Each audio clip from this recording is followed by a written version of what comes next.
that you guys are here. This idea kind of happened, okay, so I'll go back just a little bit.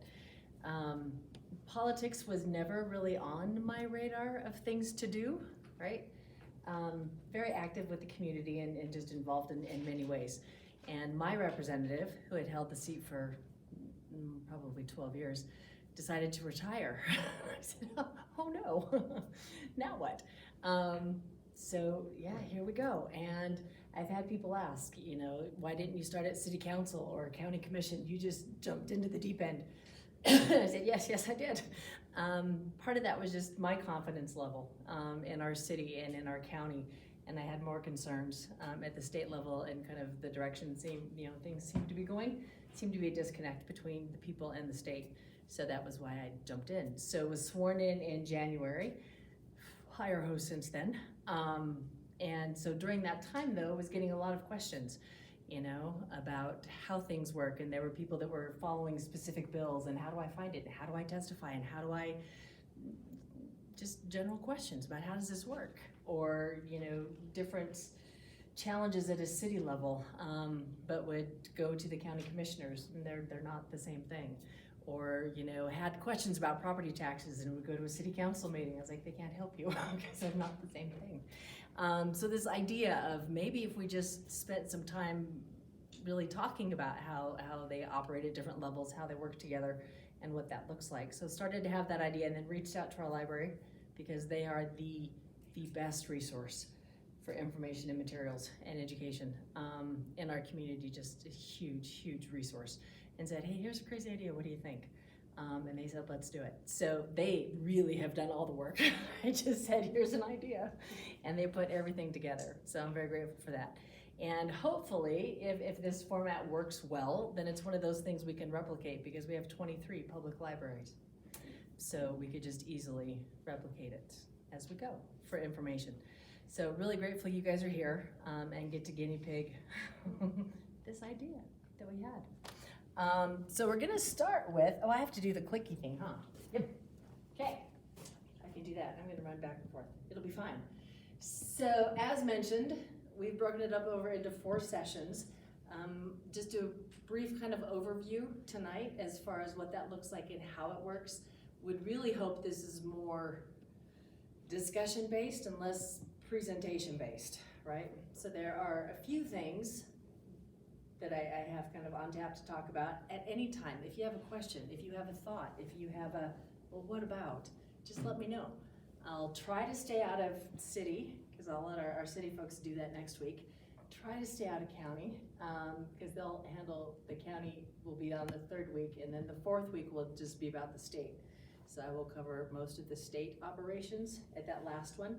On September 11th, though, we will also, the last 30 minutes, I think, of that night, we'll have a panel discussion that has all of us. So we'll have city, county, and state all here at the same time. So you can ask us questions and voice concerns, whatever you would like to do. We'll plan on doing that 7:30 to 8 that last night. So would like to mention one of our mayors from Natrona County, the mayor of Evansville, who is back and back. She'll be here probably, I think, for the panel for sure. Yeah, I'll be here for everything except for September 11th. Okay, you're so awesome. So when we do the city presentations, that's one of the things we'll talk about because within our county, we have 5 municipalities. I didn't actually count them out, but between Mills, Evansville, Bar None, Midwest, Casper, Edgerton, thank you. And they each operate differently. Yeah, so there is not a city form of government. So Candace will be here to help cover some of those differences as well. So that's kind of the long shot overview. For tonight, thought we would start really back at in the basics of, because I know back in, do you guys even remember when you learned about 3 branches of government, like 7th, 8th grade? You have to go way back in your database, right? What's interesting though is understanding those 3 levels, but they look different at the federal level, at the state level, at the county level, at the city level. So it's who are those people? So we know, I mean, legislatively, at any of those levels, legislatively, that branch, we are responsible for creating the laws, right? So at a state level, it's the state laws, state statute that govern everybody, right? County level, they also are responsible. City level, that's where our ordinances are. So ordinances, though, have to align with county, have to align with state law. State law then, of course, has to align with federal law. Not too long ago, I think, when the federal government adjusted the tobacco use and possession law from 18 to 21, feds changed that. The state then had to change ours to 21, and it was probably a year and a half before we got the ordinance changed at the city level because the ordinance at the city still read 18, which you can imagine then causes some challenges because then you pick up an 18-year-old, well, they might be, violating city ordinance, but they're not violating state law or federal law. So it puts our law enforcement in a bind. So legislatively, we have to align. So anytime there's a federal change, we have to change. Anytime there's a state change, counties and cities have to change. So we have that fluidity throughout. So legislatively, we really are responsible for lawmaking, which freaked my kids out. I said, guess what? Your mom gets to make laws for everyone. That's frightening. I'm actually just one voice, so I don't have that power. But to draft, state laws and legislation, and also are responsible for appropriating funds. So we are not the collector of funds, we just appropriate it. We decide where the money's gonna go. And that is typical, I think, at all three levels, get to decide where the money goes. Executive level then are the ones that are charged with administering and enforcing those laws. So that might be, different agencies in terms of rules and regulations. So at the federal level, our legislative branch is Congress, right? But there are some other support agencies. Executive branch, primarily president, but all the agencies. So the IRS, the EPA, the DEQ, right? All of our acronym agencies, they're the ones there to enforce whatever the law is. And with the state of Wyoming, it's very much the same. They're the ones that enforce, say, hey, here's what the law is, this is how we're gonna do this, how we're gonna make this happen. Actually make sure those are implemented and followed. Judicial then truly is there to interpret the laws and then make sure the laws are constitutional. So whenever there is a challenge, they're the ones that decide. And it happens often that maybe we just pass really bad legislation and then all of these, additional challenges come up and the courts say, this is not clear, this is not okay, you need to go back and do better. So then we have to amend and adjust laws. But really keeping those three separated is where government functions the best, right? Because we have one entity making the laws, we have one that then will enforce those laws, and we have one that will interpret those laws in terms of their constitutionality. Imagine, when you start to get this blurring of overreach out of branches and the executive trying to take authority from the legislative or legislative trying to take authority from the judicial branch, it creates a lot of instability and creates problems. We're kind of starting to see some of that now. But keeping those three, we all remember those three, right? Like 8th grade? Okay, go back just a little bit. So in terms of the United States, so Articles 1, 2, and 3 of our Constitution really divide those out and say, constitutionally, this is what that looks like and this is who has that authority. What's interesting, as representatives and senators just in our House, well, also at the federal level, and county and city, I'm gonna ask our mayor when she was sworn in, we have to take an oath. My oath primarily is to protect and defend the Wyoming Constitution and protect and defend the United States Constitution. So that is my oath, right? I have to swear to protect and defend our Constitution. And I have to serve my constituents and the people of Wyoming. And I have to create laws then that are constitutional, right? That is the oath that we take. So at a federal level, that is because of Articles 1, 2, and 3. So legislatively, as we kind of talked about, that's Congress, right? But there are a lot of special agencies and offices that support Congress. We have those at a state level too. I'll talk a little bit about. Executive branch, so we have president, vice president, the entire cabinet. Do you know how many people serve in the cabinet under the president? Does anybody know that number? There's a lot. There's a lot of people. Those are all appointed though by the president, right? So we have all those very cabinet members. All of the departments, the Department of Education, the Department of Health, the Department of all of those departments are part of the executive branch. All of the other agencies. So the Internal Revenue Service, the Department of Revenue, the Department of Environmental Quality, the Environmental Protection Agency, all of those are executive branch. And then a lot of other boards, commissions, and committees kind of set up as the executive branch sees fit. Judicial branch then at our federal level really is just the Supreme Court and the federal courts. And they serve as our highest courts. So handling any disputes that happen to make their way up. I know right now the Supreme Court is going to decide whether they hear a case coming out of Wyoming. That's for corner crossing. Because it made its way through all of the Wyoming court system, and now we're at the Supreme Court level. I doubt they'll hear it because corner crossing probably isn't a big national issue. It may be a really big, important issue for us in Wyoming, but I'm not sure on a national scale it matters. But that's where we get that designation and delegation of powers is from our U.S. Constitution. At a state level, then our Wyoming Constitution and our Wyoming Statutes Title 18 really maps all of that out. Chapters 1 through 16 are designated to each of those. So it says that every county will have a commission, a board of commissioners that operate. And those typically, between 3 to 5, they can adjust that, but they have to have at least 3. That's dictated in statute. So our Board of County Commissioners, we have 23 of those. They're the ones that create all of the policies, all the ordinances, resolutions that manage county affairs. So those are the things that lie outside of our municipalities. In Natrona County, think of all of our roads, county roads, parks, the mountain, Alcova, Pathfinder, those are all county. Yeah, all county. So pretty much anything that lies outside of a municipality, they have jurisdiction over that. County also includes some of our, law enforcement. So the sheriff, that's county. I don't think we have fire. Oh no, we do.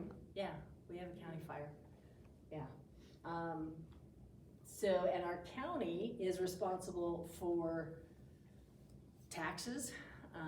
There are some, we'll get to that are dictated through state statute, but they're the ones that handle all of the planning and zoning, all of the collecting of taxes, everything, property taxes goes through the county.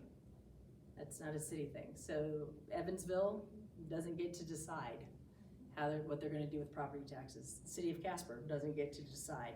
That's authority is given to the county to manage that, and their guidelines, their rules are dictated by the state. So the state says, this is what that looks like. The county then figures out how to make that happen. We'll talk about some of the voter approval taxes when we get to that part, but that's the legislative branch at your county level. The executive branch is also the county commissioners.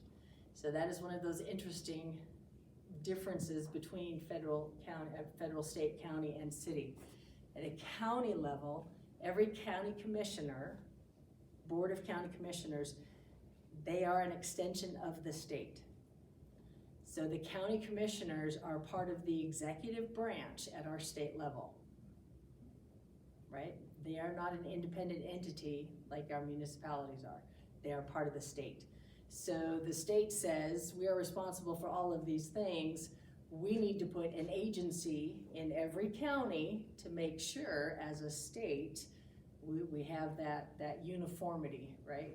With some variance depending on the county. but that's what our county commissioners are. They're executive branch that are part of the state. So they get to do both of those things.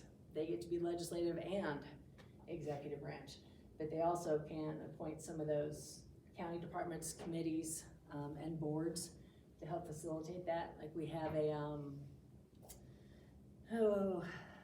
fair, Central Fair and Rodeo Fair board that is part of the county. There's quite a few different boards and select committees that are part of the county. Judicial branch then at the county level is our district courts. So we're just divided up into districts, but that all runs through the county level. So really we just have an extension of the state that is your county commissioners, and then we have the district courts. Typically, and that just depends on what you're charged with, if you're violating a municipal code or if you're violating a state, you'll end up either in municipal court, district court, or higher in the courts. Does that all make sense so far? If I'm going too fast, just tell me to stop. Okay. It's like I have a lot of information how I burn through this. Probably too much information. So this is how Wyoming shakes out in terms of our district courts. We are District 7. So, and there are, I don't know how many are up there, 9 districts. So some districts overlap counties.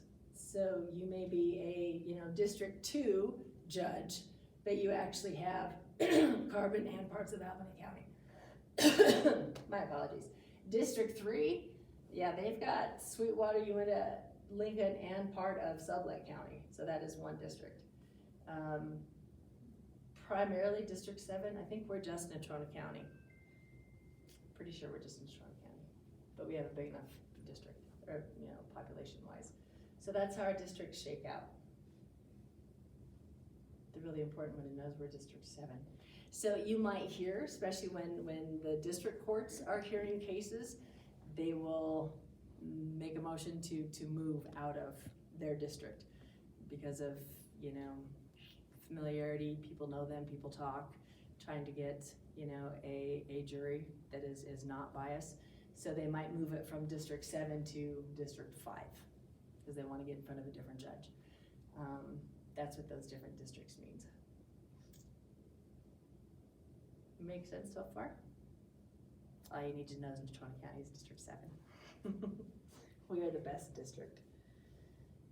So in terms of the city, people will often say, well, in the city of Casper, what I hear a lot, I don't hear it a lot, I see it a lot on Facebook, people not happy that we don't, what I hear is, as residents, we should get to elect our mayor.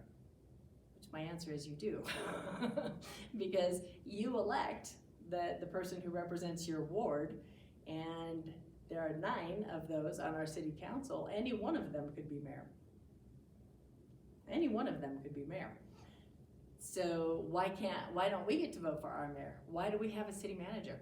Why does Evansville have a mayor that oversees operations? Why does Mills have a mayor that oversees operations? Why is that? Some of that is dictated by statute, and some of that is dictated by ordinance. So that's what the law says.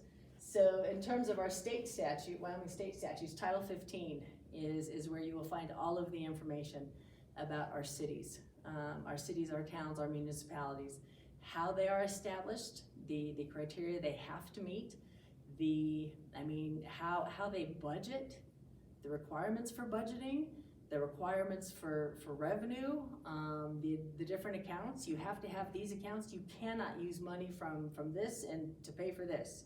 State law says they can't, based on, a number of different factors, but we have 11 chapters all designated to our cities and towns and what authority they have.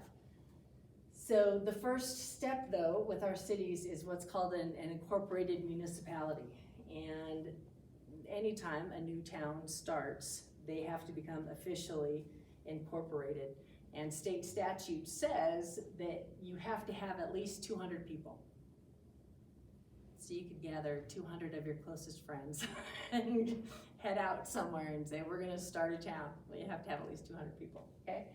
And that has to be within 3 square miles. I mean, this is verbatim out of state statute. This is what it says. You have to do this. You have to have 200 people, 3 square miles, and any established municipality has control over its radius. So you cannot be within 1 square mile of any other municipality.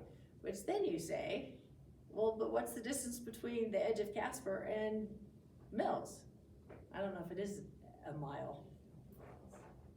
Or between Casper and Bar None, or between Casper and, how does that work? Well, then you start getting into agreements between municipalities, which they can do. But that's how you get incorporated. So once you have 200 people within 3 square miles and you're 100 miles away from all other municipalities, you can say, we are now an incorporated municipality. And it goes through approval.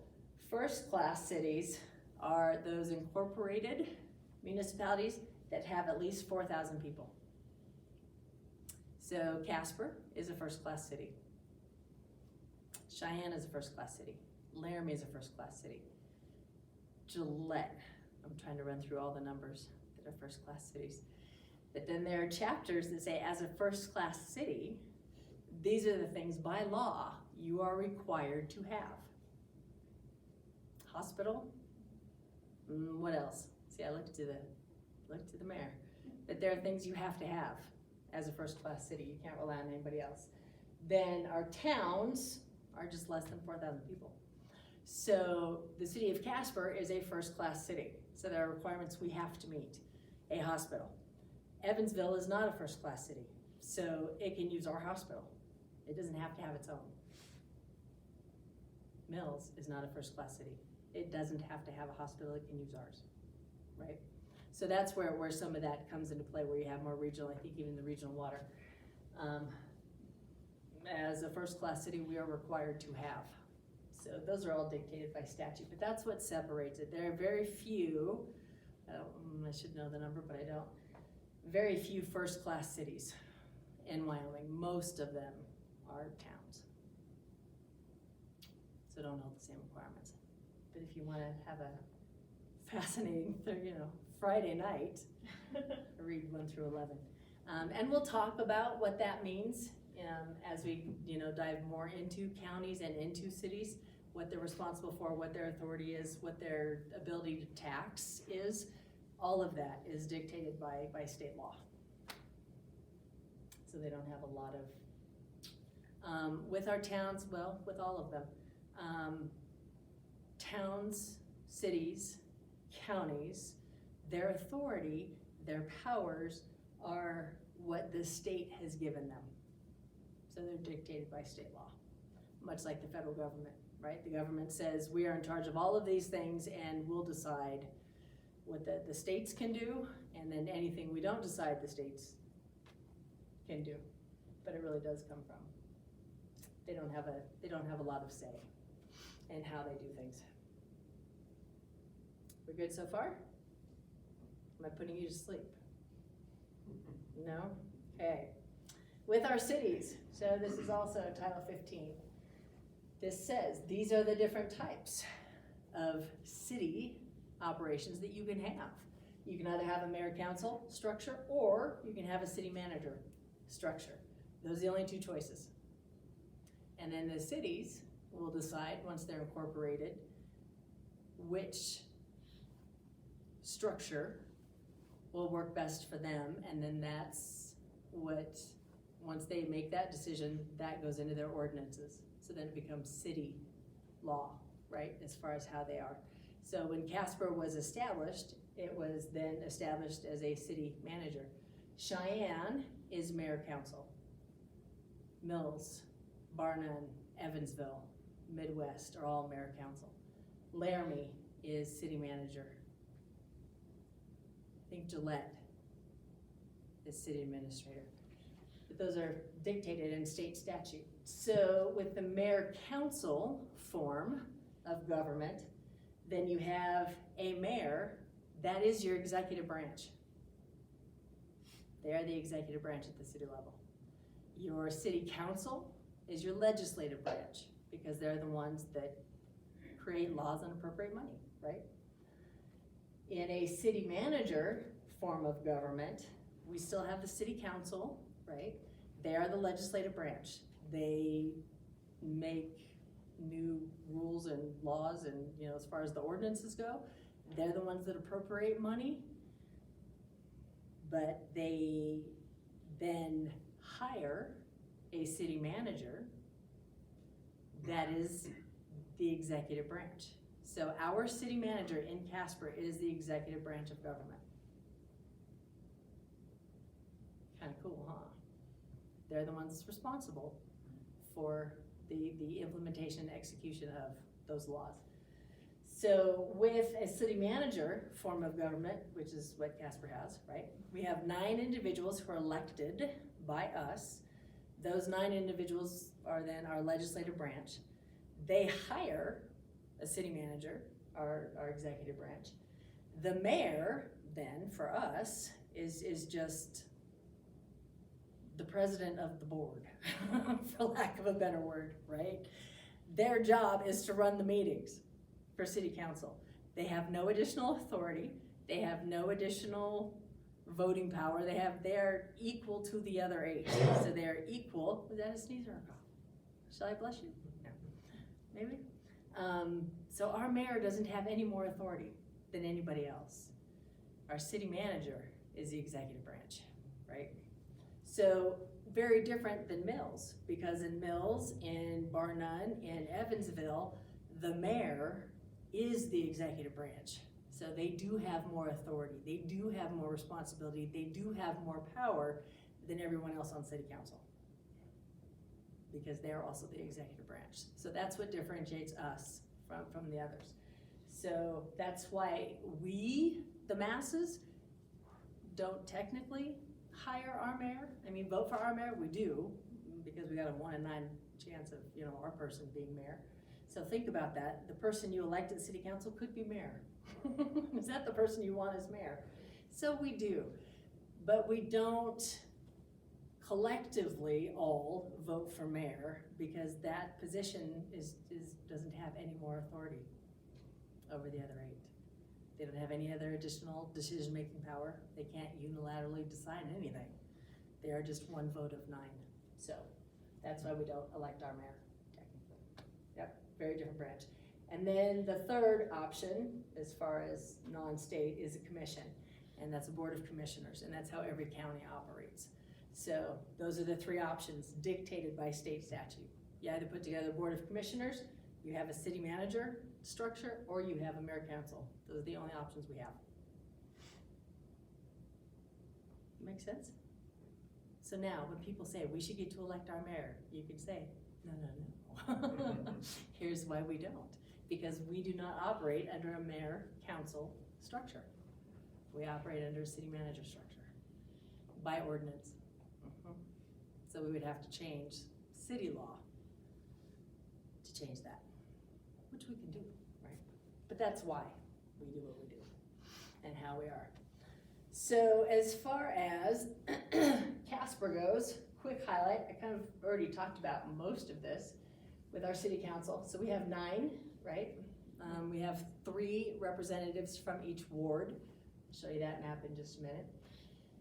So we elect our representative from our ward. We have 3 for each of our wards. Any one of those could be mayor. And then we have a city manager. So our city council, actually, those 9 individuals hire our city manager, our city attorney, and our municipal judges. Those are the only 3 people that our city council is responsible for hiring, firing, managing the performance of. So when we get a new city manager, when you first meet them, you can say, so how are you, liking your 9 bosses? Because that's who they report to. Then the city manager oversees the other departments.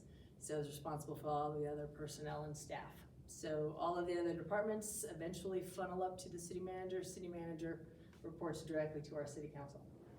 All of our municipal courts then, those are for the violating city ordinances. Some of those things like code enforcement, as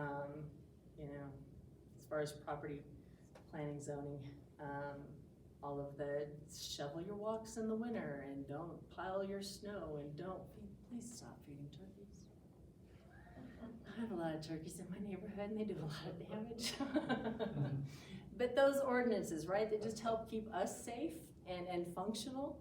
Our Casper municipal courts here, anytime there's a violation of municipal code, it'll go to our municipal courts. Most of those are gonna originate from our Casper Police Department, code enforcement. Because they're the ones out enforcing the laws, right? So then we'll take them to municipal court. Kind of makes sense? Yeah, if you really wanna dive into the city of Casper, Title 2, Chapter 2 is where all of the authority and responsibility as far as our city council, as far as our 3 branches, it's all lined out, yeah, in our code of ordinances. Yes? Okay, here we go. There are your 3 wards. So depending on where you live, you'll know if you're Ward 1, Ward 2, or Ward 3. How many of you know which ward you live in right now? Okay. How many of you know who your 3 representatives are? This is your homework. Go figure out who they are, right? Because they are the ones that decide what our city our city laws look like. They're the ones that pass the laws and shape, the vision of our community. So gotta know who those people are. Gotta know who they are. Our elections, it's a 4-year term for city council, but we rotate every 2 years. So we don't have all of the same people going off every year, so it's staggered. So in 26, some of them will go off, some of them will get newly elected. So pay attention. One of the things I hope with this series that we can do is 1, educate people as to how things work, but 2, really stress the importance. I know just in my conversation, especially when I was out campaigning this last summer, and talking to people about if they're registered to vote and if they vote, they're like, well, no, not really, because my vote doesn't matter.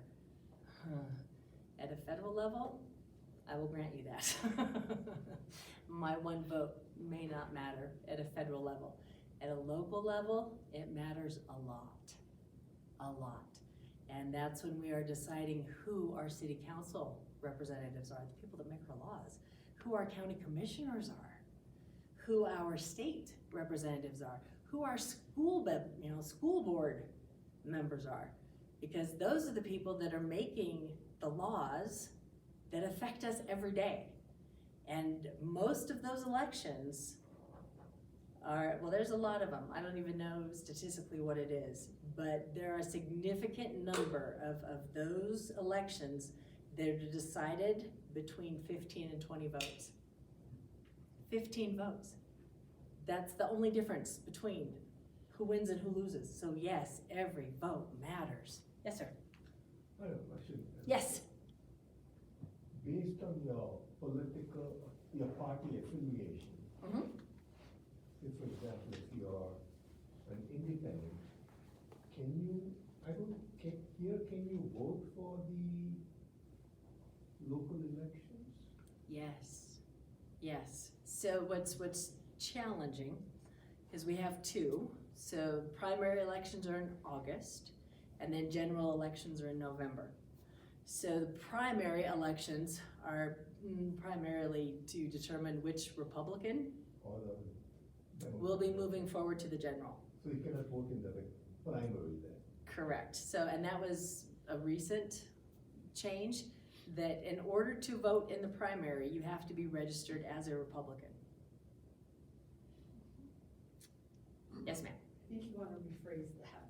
That's, well, for the primary, No. Yeah, oh, You need to be registered with the party by May 15th. by May 15th, okay. In order to vote, well, and not even that, because there are a couple nonpartisan things that wind up on your primary. That's ballot. true, because our city council is nonpartisan, our school board is The nonpartisan. school board doesn't even run. Yeah, that's it, that's the general, But some of yeah. the, like fire protection. Yeah, some of those special districts, and okay. Some of that stuff. okay, And of course, precinct committee people yes, are also on that. for both, yeah, because we have Republican and Democrat. Do we have any independent precinct?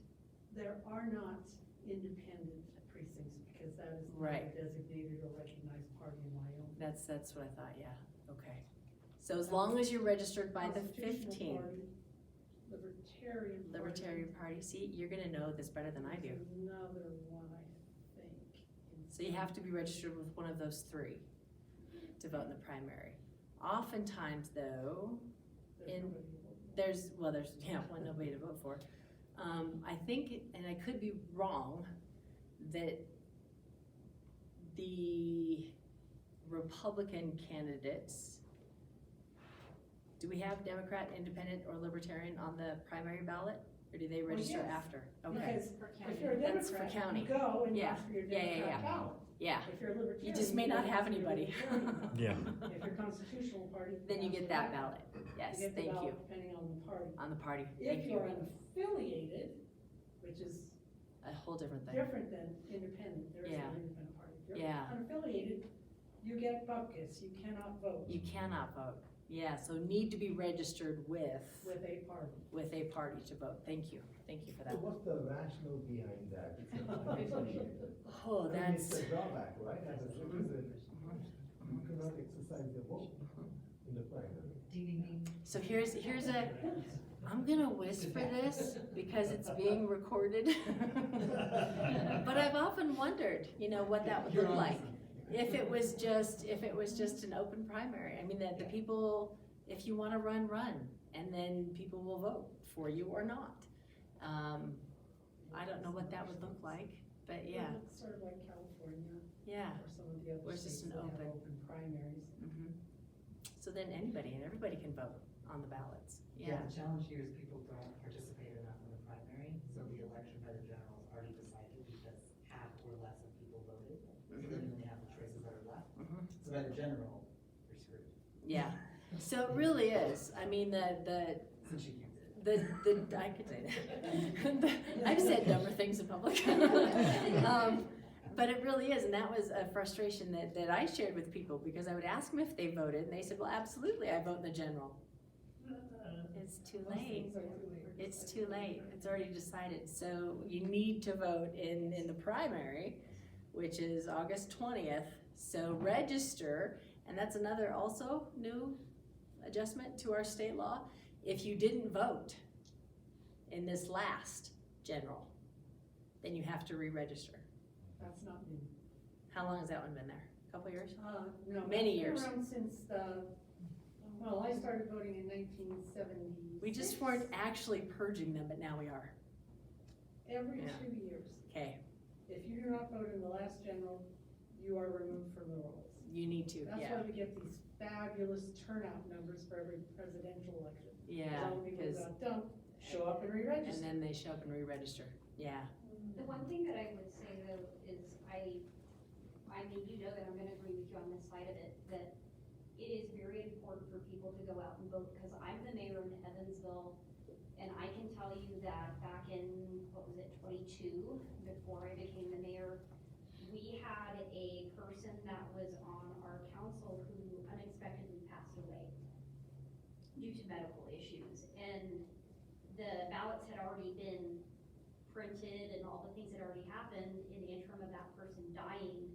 And we even had a form at the community center where people were voting that said this person has passed away. 169 people still voted for a deceased person. Like, this is real, you can look it up, it's a real thing. Happens all over the And country. so it's important that we're not only getting out there to vote, but that we're educating ourselves on who exactly are the people that are running for these offices, and I can tell you, at least out in my area, people are not asking the questions on who you Who are are, these people? what you're about, What's the you know, thing? what you believe in, Mhm. what's your stances on certain things, whether it's partisan or nonpartisan. And I think that it's really important that we start to, at a local level, that we start to educate ourselves on who exactly is running in these races, because I will tell you, I've been on council out there for 5 years, since 2020, and I haven't had an obscene number of people that when I was running for mayor, I did not have an obscene number of residents out in Evansville asking me hard questions, asking me what my thoughts were about, you know, what I believe, what's going on, what's happening. And it really dawned on me when 169 people voted for a person who was no longer living. I mean, even though it was 169 people, that's what you're talking about. These races are sometimes won with 10 to 15 to 20 to 100 votes. And if we've got people who are not paying attention and who are not educating themselves, and they're voting for people who have already passed on, or you're Whatever it voting might for be. somebody that you didn't spend the time researching. And I don't know how many people came up to me in this last election and said, well, what do you think? Who do you think I should vote for? Like, who is this person? I don't know who any of these people, Yeah, who any of these people are on the ballot. yeah, And that actually makes me really nervous to hear a bunch of residents and constituents Yeah. coming and saying, I don't know who any of these names are on the Yeah. ballot list. So I think it's really important, because that's a real thing that happens in a wide scale It does. situation here in Wyoming. And then we have to ask ourselves the question, like, how are certain people getting in? Well, because constituents are not always educating themselves or researching who exactly they're voting for. And I can tell you that I've seen that across the board countless times happen. So register by when? May 15th? I believe it's May 15th. May 15th? Sometime in May. Yeah. It's May 15th. May 15th. May 15th, Yeah. So, and here's how easy it is. You just go down to our county courthouse and register. That's it. That's all you do. It's super easy. Okay, but what And then you can happens vote. when you register, Mhm. you have to pick a party. Mhm. And, you know, if you're gonna vote in Natrona County, Mhm. or Wyoming, anywhere Mhm. really, you have a lot of Republican choices, and sometimes you have no Democrat choices. So if you register as a Democrat, You don't have anybody to vote for. you don't have anybody to vote for. Right. But if you're a Democrat, then you feel like, I have to register as a Republican. To be able to vote, yeah. And that's the challenge that we run into. It's like, then my voice really isn't represented because I have no one to vote for. Similarly, I mean, it's a very different dynamic now. Attended our former Senator Al Simpson's services down in Laramie. And I was sitting next to Senator Rothfuss. Chris and I went to high school together. So I've known Chris a while, right? So he's a Democrat. He's registered as a Democrat. I'm registered as a Republican. And yeah, policy, we might not agree on all things, but we agree on most things. So he and I are sitting next to each other and talking about when Senator Simpson served in the House of Representatives for Wyoming. At that time, the House of Representatives was pretty evenly split between Democrat and Republican. Because we had a lot more people running for and seeking that office. And if you look at what that legislative body was able to accomplish, I mean, some pretty amazing things. I mean, the Hathaway Scholarship, our Permanent Minerals Trust Fund, how you know, our judicial judges are selected, that all came out of that legislative body, because they had such a good mix of both, I mean, of just different policy philosophies, but it was a pretty good mix between Democrat and Republican, and did some really good work. We're so one-sided now, pretty lopsided. And there's, division in one party, but we're pretty lopsided. So have lost a lot of the more democratic thinking, the libertarian thinking, the more independent thinking is not represented. So Need more of those people to run. Think about it, I will help you, I will do all the things, but yes, need to get But more of if that. you don't, if there are no registered Democrats, You have no one who's to gonna vote for. run? Yeah, So, you know, they don't have a Yeah. chance to win. yeah, we gotta work on that. We gotta work on that. Yeah, so we have a little more balance in our thinking, I think. Good questions. Did that answer your question? Yeah, which is why I should not have, yeah. When I misspoke and said, if you want to vote, you probably should register as a Republican, but it was for that reason, yeah, because there's really typically not other candidates. You'll get a blank ballot. I mean, the other ones, city council, yeah, there's a lot of them that are nonpartisan, so absolutely. Register to vote, vote, primary, general, get out there and vote. We're actually putting together, need to figure out, we're working on a central location that has, I mean, we'll have all the information, here are all of the candidates, here's how to get in touch with them, here's how they tend to think about things. Because the question is, where do I go? Where do I even go to find this information? There is a national website. Yeah. It's just would have to be on either the parties or the prospective constituents themselves to Yeah. actually reach out and upload their information. In the past 2 years, it's been kind of spotty, but not as bad as I expected it to be. for Yeah. Wyoming. Do you know what that is? No, but I can figure it out. And there's a couple, I mean, there's 307. It's something like Ballotpedia. There is a couple, I work at the Boys and Girls Club, and this will be Yeah. our 3rd year that we do, civic engagement with our teens. So that is a really good resource, so I'll find that out for Good. next Friday. And there are, I mean, local things. I know they do like politics in the park, which is really good. You go to Washington Park and they have, here are all of the people running for Ward 2, here are all of the people running for, and they do city, county, and state. So you just figure out, you know, which night your city folks are gonna be there, and then they ask questions and you get to interact with them. So that's really good. The Natrona County Improvement Committee, we've also been starting to have conversations about like having a central location where we can start. Get having all that like area information. where Candidates, Yeah. you can just go down the list so that you're not running all over the place. It's a constant conversation they've been having for the last Yeah, year. because there's not really a central, here's where you go to find information about all of the different people at, you know, whether it's school board or the districts, special districts, or, Tribune published that. yeah, yeah, They still do, because nobody subscribes anymore. yeah, and I don't, they might do it online, yeah, they do, Women Voters does it. yeah, and Oil City does. You have forums here? Yeah. Mhm. The candidates have. Oil City. Oil City, that's City. Oil City's pretty good, yeah, City does candidate interviews, but some of the candidates don't Don't. respond, and so their Mhm. articles rank. Yes.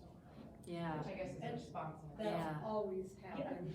Yeah, Happened with the and Star League Tribune of- voter guide. League of Women Voters, I mean, that's also, yeah, get involved with them, it's all about education and participation. They do forums here in this room for city, county, state, I think. City and county, And school board. yeah, and school board, so really important, I mean, just one-on-one, get to know people. Mhm. Anyway, other questions? Does that help? May 15th, put it in your calendar right now, I will be registered to vote by May 15th. So, and that's the really, I think the thing that hurts.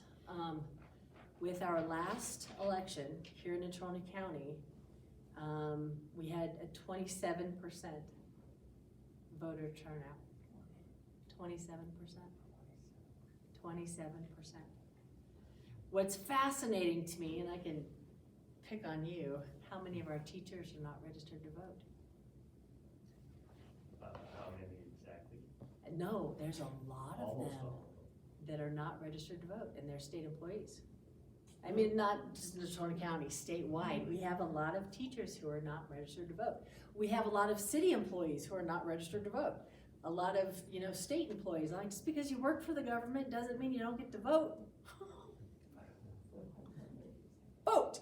But yeah, we had 27%. Is that primary or general? In the general. No, it was in the primary, yeah, the general we had more. 27% of registered voters. Of registered It's a whole voters. different number from those who are eligible to vote. Yeah, so when we Is have only about, what, 60% of those eligible to vote registered? registered, and then only 27% of those actually voted. Show up and vote, Yeah, Okay. which is just bonkers. I mean, in my district, and I should look to you, you probably know this better than I do. I think I have over 4,000 registered voters, We have 46. and at the primary, we had 1,300 voted. Yeah. And I was banging on a lot of doors. So, I mean, the biggest thing is, one, register to vote, two, actually vote, And we gotta turn those numbers around. 72 years old, and I have been voting since I was 18, and I never missed a single vote, ever. Good for you. Oh, jeez. It's not that hard, right? It's what you do. Yeah.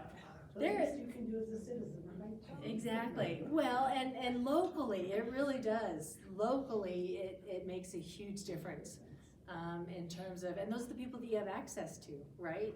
In terms of the ordinances. So if you want to have a conversation with somebody who is on our school board, if you want to have a conversation with, one of our mayors, if you want to have a conversation with one of your state representatives, I mean, we're right here, grab me at the Walmart, I love those. We have access to those people, right? We can actually have a conversation and say, help me understand, or this is a problem that we need to do something about this.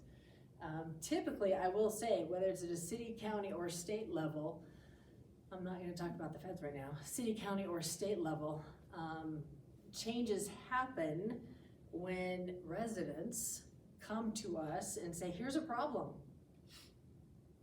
City of Casper, right? We have people saying, this is a problem. They go to our city council, say, this is a problem. And then our city council says, well, we should do something about that. Either because, the ordinance that is on the books is not good. I'll give you at a state level. We are working through, and it was actually just in one of our committees the other day, stalking laws at a state level. Do you know our state statutes still include telegraph for stalking? Like, well, that's a problem, right? I don't know how many people are stalking via telegraph. That's a problem. But we don't know it's a problem until something happens. And then, it works its way through law enforcement, whatever, and then somebody says, this is a problem. We need to fix this. Yes, we do. Same thing happens at the city. This is a problem. Okay, so you talk to your city council, you talk to your representative, say, here's a problem, and then that's how the whole process of changing an ordinance or creating a new ordinance or amending, existing ordinances, that's how it happens, is when people say, we gotta change this. Yeah, so that's why it's really important. Yeah, who represents you, and reach out to them, register to vote. If you're married, make sure you have all your documents with you if you are not registered. Because that's a more recent change. New rule took effect July 1. Mm-hmm. Mm-hmm. You have to have your birth certificate, and if your name on your identification does not match your birth certificate, you better have All of the documentation. marriage divorce, all of that. Has to Not like match. when I was a kid and you went to the fairgrounds and the county clerk said, you wanna vote? Yes, Cool. I do. Sign up, swear your oath, you're good. Yeah, yeah. Little more difficult now. No, not if you're a woman. Uh-uh. For most men, that would probably work unless they change. Because your their name hasn't changed. Yeah. But But if your driver license if your driver's doesn't, license doesn't match your birth birth certificate. certificate. Another reason to vote in every general, so you don't get purged and have to do this. Yes, yes. And there are a few other election changes that went through, but a few of them are tied up in courts right now, so those changes won't go into effect. But it's good to pay attention to these things and know what you need to have. Okay, what time is it? We're good, I have an hour. Okay, we're gonna switch gears to taxes, because this is the other big one that kind of throws people as far as why they are the way they are. And I'm so grateful that some of you are here and know way more than I do, so thank you. In terms of these things, fill in the gaps or the things that I get wrong, please. In terms of taxes, how are they determined? Who actually is responsible for those, and where does most of it come from? And then how is it actually appropriated? Like I said last summer when I was campaigning, there was a lot of, and rightly so, concern about property taxes. And so one of the things I heard was people would say, our state budget, our state spending is out of control. We need to cut property taxes. Okay, but you know those two are not related. You can cut property taxes all day long, it's not really gonna hurt the state budget at all. But people don't know that. So that's kind of I'll give you the bigger overview, but there's a lot of it, and then we can kind of flesh some of that out with our cities and counties. They really don't have much authority, though. It all pretty much comes from the state. So Title 39 is where you're gonna find all of that, and there's a lot. Yeah, we have 23 chapters that are all designated to taxation and why we tax and how we tax. Property taxes probably goes back to even, when we were created as a state. They go back that long. You'll find all of that in Title 39. So Chapter 1 really is the general provisions, who can tax and how. Chapter 13, your ad valorem. So that's property taxes. Anytime you see ad valorem, it's property taxes. So Chapter 13 outlines all of that. Chapter 15 really designates, our state sales tax, which right now the state of Wyoming is at 4%, but it dictates how that is, how it's decided, who votes on that, and how that comes to be. And then we have Chapter 16, which is our state use tax. So right now, you can see on the right side of the screen, those are all of the taxes that we have in Wyoming. So when you start a new business and you have to go through our Secretary of State and get a license to do business, there's a tax. Anytime you go and register your vehicle, right? Go register your vehicle, you're taxed. Estate, well, and there's a reason for that. Estate, we have a tax on estate. Excise taxes on fuel, lodging, alcohol, tobacco, and all of the vape products. Lodging tax is kind of a separate thing, but all of those are taxed. Groceries were taxed, but then that was repealed, I don't know how long ago, you probably know. Ann Robinson's in, she's Okay. got it through as part of the budget, during the budget session. Do you remember what year that was? Yeah, it's gotta be almost, let's see, the state governor? I think so. I think that was governor, other so that would Freudenthal. have been It was like late 18 years ago. Yeah, I was gonna Maybe guess about probably 20 years ago. 2002. That's right, certain yeah. terms. Yeah, so Yeah, it's so 2002. So about It was in 2022. 2000 aughts. Yeah. Somewhere that she managed to finally get that. Get that through. So because we used to Because tax she worked on food, it for like 20 years. and now we don't, right? Insurance, premium tax, lodging tax, motor vehicle registration, oil and gas conservation, parimutuel, property taxes, public utility tax, railroad car, sales and use tax, so we'll talk more about that, it's at the state and the local level. Severance taxes, you guys know what our severance taxes are? Depends on the mineral. It's true, I didn't know what a severance tax was. Severing it from.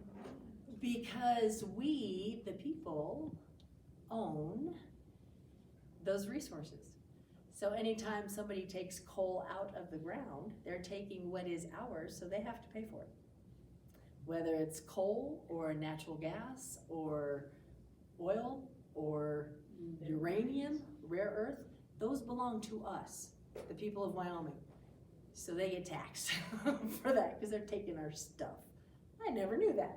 Severance tax, that's what that is. Unemployment insurance, there's a tax. Wind energy generation, there's a tax.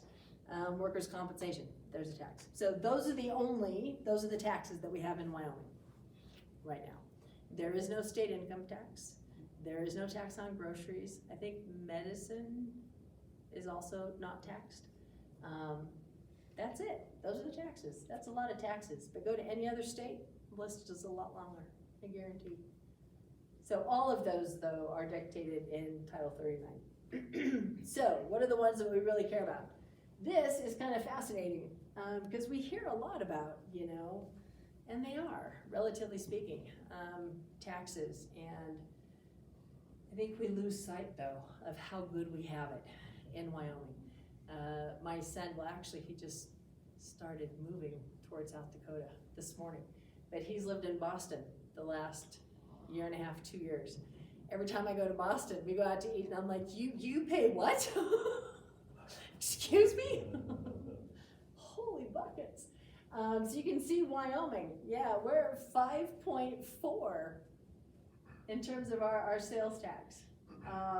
You go anywhere, drive down to Colorado, you're looking at almost 8%. Yeah, we have it pretty good. Not too bad. Most of them are at 6, 7, pushing 8%. So we are one of the lowest in terms of sales tax, which is pretty cool. I mean, it'll vary statewide. Yeah, we're at 4%, but on average with the others, it balances out to about 5.4. So where does all of that tax money go and come from? So this is just looking at it at a state level, okay? And the cities and the counties, when they're here, they'll talk about their revenue sources. I might have thrown in a few city things, but at a state level, this is from 2024. So this is our Permanent Wyoming Mineral Trust Fund. So when we collect severance taxes, some of that goes into this Permanent Mineral Trust Fund. That was one of the things Senator Simpson and his crew helped establish. So taking some of that severance tax, right, you're gonna take our oil, gas, minerals that belongs to the people, we're gonna tax you on that, and then we're gonna put it in this fund. And since the time, 74, 76, I can't remember when that fund was created, that money just goes in. And then the state uses the investment income off of that, covers about 30% of our operating budget, our general fund at the state level. 30% of it comes out of that trust because it's investment income. So that's where that light blue piece of the pie, it's like, yeah, 30% comes from that fund. Severance taxes goes into there, that goes into there. So one challenge I have is you might hear various legislators talking about how much money is in that fund and that we need to give it back to the people. Give it back to what people? It's not mine. Exxon paid for that. Chevron, by law, we can't touch it, but I didn't pay into that. That's not my money. Exxon did. Devon Energy did. Chevron did. Anadarko did. They paid into that fund. Our minerals, our energy industry pays into that fund. We, the people, don't pay into that fund. That's not my money. Well, that's the reason why we don't have state income tax. That's the reason why. Other people pay our freight. Because other people, and we'll actually get to that. It's mind-blowing. Yeah. They carry a lot of the weight. So if we drain that trust, that's 30% of our operating budget. How do we make up that gap? We have a state income tax. Yeah, we're just shifting the burden from our energy industry to us. I'd rather they carry it right now. I'm okay with that. What's the difference between the mineral severance tax and the federal mineral royalties? So this fund is from the severance tax the state of Wyoming puts on all of the people taking out our minerals, our resources from the ground. So we tax them, and then a percentage of that goes into this fund. The federal mineral are what we get from the federal government for same thing, but it's federal instead of state. It's federal, because it's whoever Yeah. owns the underlying. So when we have, BLM and BOR, and I mean, when we have those, yeah, it's on federal ground, but we get royalties from that because it's ours. They collect Okay. it, we get half. So Yeah. is it safe to say the mineral severance tax is the private corporation taxed entity? The severance tax? No, Yeah. the mineral severance. Oh, the mineral severance tax? Yeah. Yeah, this is the fund that we pull the investment income from, and that's the other side of it. Yeah. It's a lot, and I'll show you that here in just a minute. So you can see our sales and use tax, right? That's the 4% statewide. That's about 31% of our budgets. 31% comes from sales and use tax. 20% comes from our permanent Wyoming Mineral Trust Fund. All other is all of the other, licensing, corporations, cigarette, alcohol, those sorts of things, of that other list that I showed you on the slide before. That's where it all comes from. And then on the sales, you can see just by industry, right? The biggest chunk of that comes from our, little over 40% comes from retail. When you go to Target, when you go to Walmart, when you go to JCPenney, when you go to, those retail sales, that's 40% of our revenue. And what's really cool about that, I don't remember the number, it's like, maybe I'm gonna make up numbers, so don't hold me to it. I was gonna say 18% are out of state. So they're the people that come here, and while they're here at a state tournament, they go to Target. So like 18% of that is not even us. It's out of state people paying for that.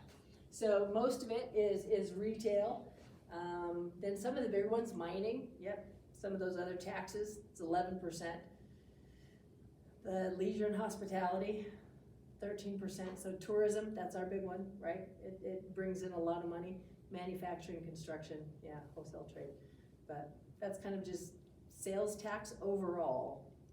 Retail carries a big chunk of that. You had a question?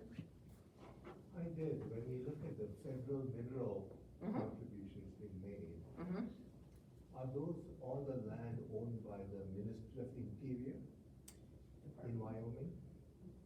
They're the federal lands in Wyoming, yeah. Under Burger, Yeah. everything owned by that, okay.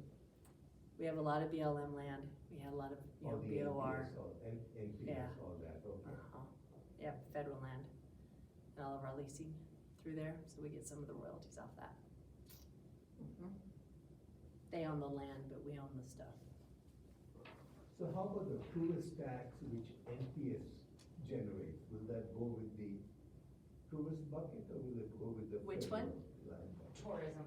Tourism, For on this example, side over here. Yellowstone National Park, right? If that's generating tourist income, with the, like, park entry fees and Yes. stuff like that, that's federal. Yeah, that doesn't come to us. doesn't go to us at all?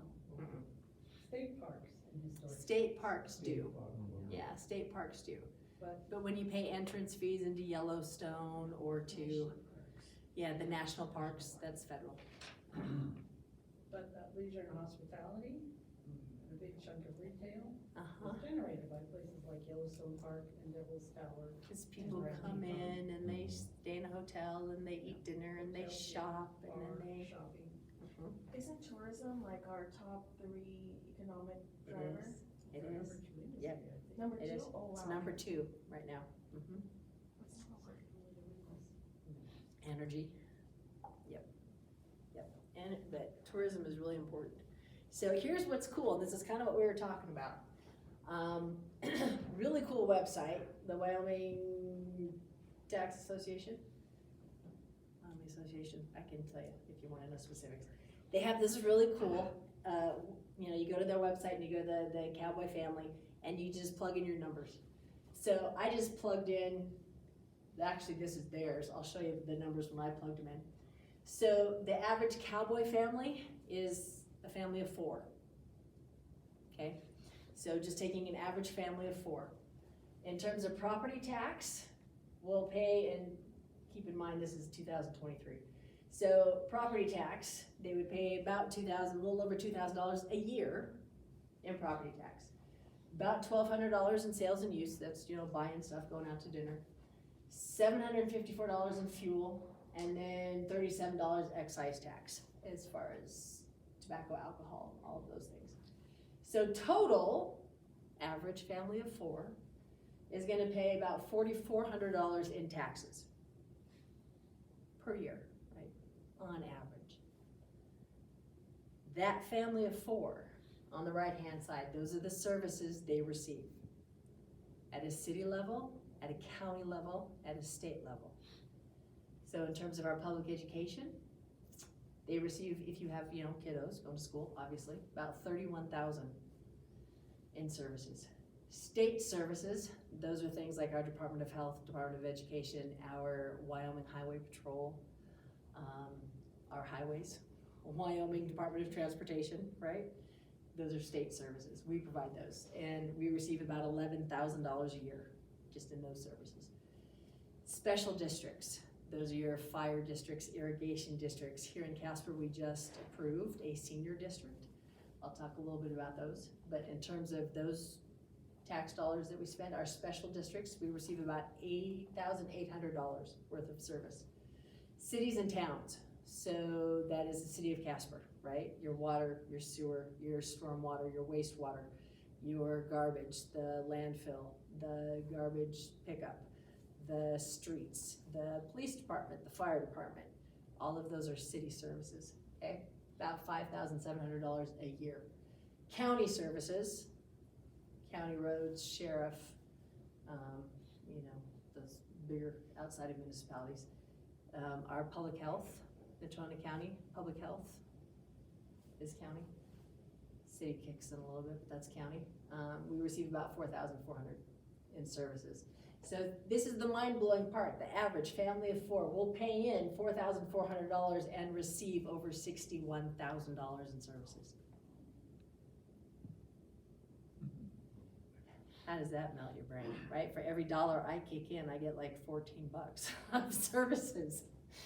So that's this big green, right? The total amount of services we receive. I've got city lights. I've got, I go to the bathroom. It magically leaves my house. I've got water coming into my house. I've got, all of those things. Police, fire, dispatch, right? All of those things. City, county, state. I receive $60,000 a year, and I pay $4,000. So the question is, well, who picks up the rest of that tab? So that green bar, that $25,000 that I receive, is coming from our mineral industry. Yep. And the other 31,000 comes from our non-mineral, and some of that is the investments that comes out of our, permanent mineral trust fund, and some of those other, the investment income that we live, that we use. So the question is, what happens if we get rid of that permanent mineral trust fund? Well, the gray bar then becomes a gap we have to fill.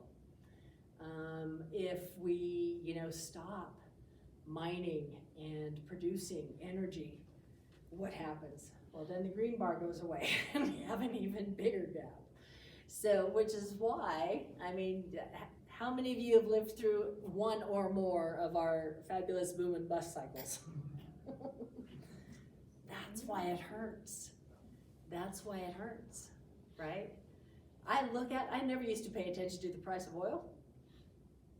Didn't care until I figured out that gets below $60 a barrel. We get close. As a state, we're screwed. We are, because so much of our services are paid for by that industry. So when gas prices go down, when oil prices go down, when natural gas just a couple years ago took a pretty significant hit, we take a pretty significant hit. Yeah. Move somewhere else. Yes, sir. We just start cutting. During the boom cycle, is there a reserve where you can put aside money? The Permanent Mineral Trust Fund. Mm-hmm. And the rainy day account. And the rainy day. And We've got a few other couple of those coffee cans that reserves. the legislature set up. Yeah, we've got a few of those, and that was the intent, right? Is when we are in a boom, then we have more production. We have higher, income from severance taxes and manufacturing, all those. So when there is a boom and we have additional funds, we put more into the Permanent Minerals Trust Fund. We can adjust that percentage, and we then set up those rainy day to help balance that out, which is why even in the bust cycles, we didn't have a state income tax, because we had the money that we could then fill in for those services. Yeah. That's good thinking, right? Yeah, but that's why, that's how it shakes out. So this is me. I just plugged in my numbers, right? And said, hey, what happens And it said, you know, how old are you, how many people live in your house? And I said, well, it's me and my 22-year-old dependent who lives in the basement and goes to school full-time. And this is the house I have, this is the, you know, fair market value of my house. I drive a 20-year-old pickup that I paid off, you know, so I put all of that information in there. And it said, for me, in my household of 2, this is what it looks like. So, and this is just based on, I just did this like a week ago. So property taxes, I pay about $2,000 a year.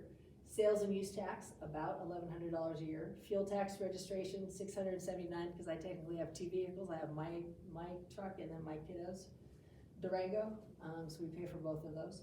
Excise tax, not a lot. So I actually pay about $3,800 in taxes. What do I get for that? And that's what's on the other side. Do I get any benefit from a public education system? Not really, because my kid is, you know, now going through the University of Wyoming and has scholarships that pays for that. So I'm not part of the, you know, K-12 anymore, so I don't receive those services. State services, $7,000. Special districts, we don't have very many special districts in Natrona County, about $500 I pay into that. We have, I don't know how many, you probably do. How many special districts are in Natrona County? Oh, I would not even know. We've thought about establishing a cemetery district, but even the special districts, those are dictated by state statute. Yeah. Cities and counties can't just willy-nilly, we wanna, you know, we decided we wanna have a big tree. We have to look and see where all our mills are apportioned. Yeah, and we'll get there in a minute, but we have a senior district, we have a fire district, there are some counties that have irrigation districts, some counties that, so the county can decide what districts, and then we pay into that. So, for Natrona County, yeah, I get about $570. Cities and towns, I get over $2,800 in services. $2,800 a year. That's the streets I drive on, that's the lights I have, that's PD showing up, that's dispatch answering every time I call 911. My house catches on fire, they're gonna show up, right? I pay $2,000 a year for that.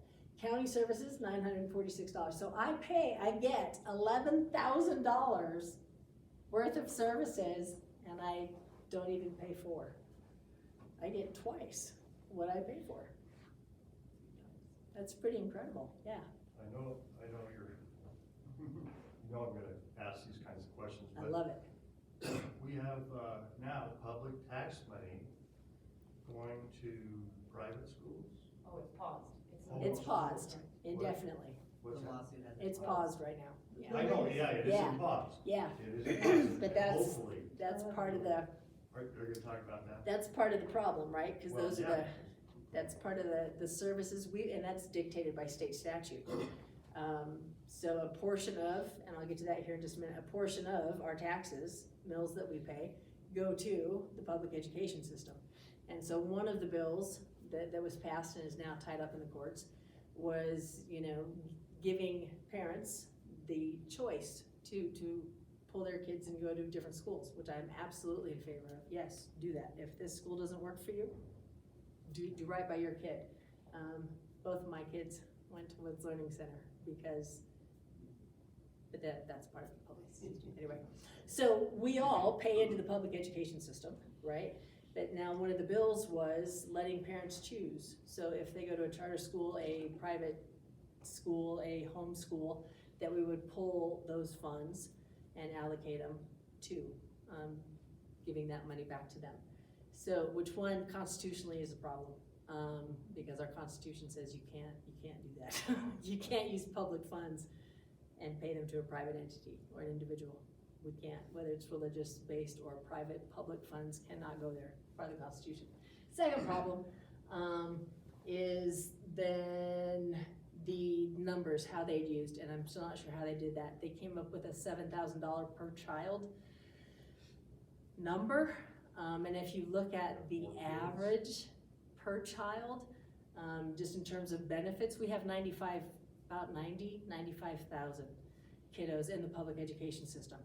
And the total dollar number per year for each of those kids is like $2,800 that's allocated for that child. So it's like, why in the public system, on average, This is like $3,000, but yet we want to make that 7, which is not even what, on average, each kiddo is allocated through the state. So there are a few challenges, but that is the public money pays for public education.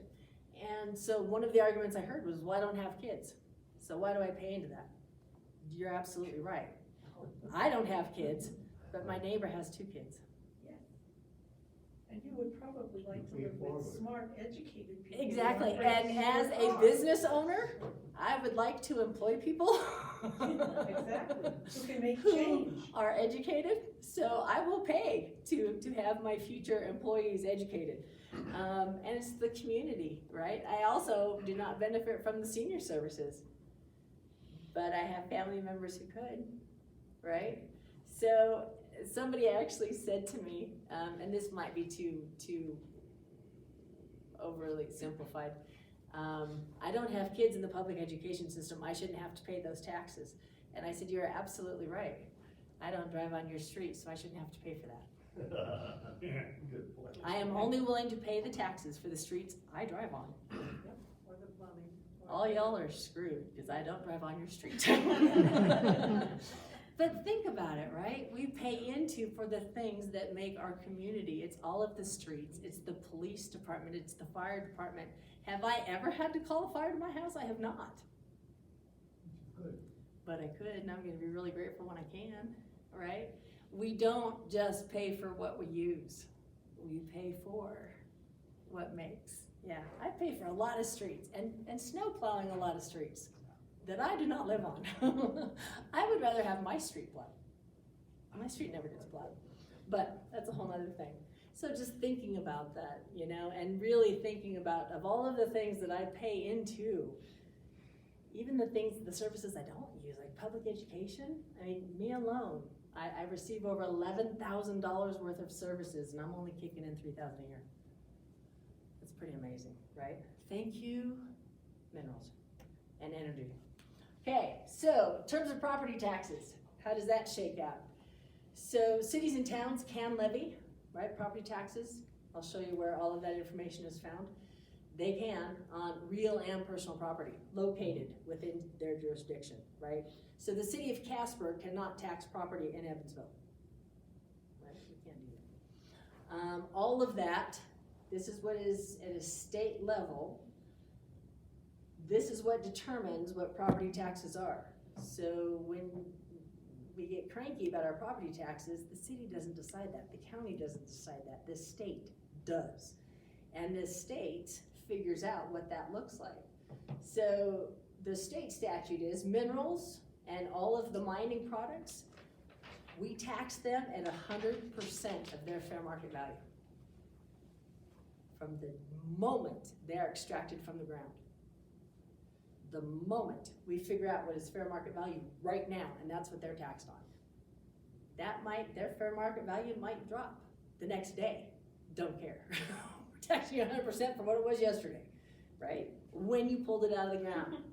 100% fair market value, that's their tax. Now, our other property taxes are broken into 3 categories. Well, 2 categories, but now we've separated into a 3rd. So we have all of the industrial property is taxed at 11.5%. So whatever fair market value is, 11.5% is the tax on that property. Then it was all other. So that's commercial, ag, residential, was all other. All other property was, well, still is, taxed at 9.5%. So you figure out the value, right, of your land and home, whatever the value is, take that times 9.5%. That is how much the county can tax. Last election cycle, we as a state voted to separate residential from all other, okay? So now it's minerals, industrial, all other, and residential. So residential has been pulled out. What we didn't do though was assigned. So residential is still sitting at 9.5. We actually had legislation that we were trying to get through this last session. It didn't make it all the way through, to set residential at 8.3. So residential would be 8.3%, all other would be 9.5, and then industrial would be 11.5.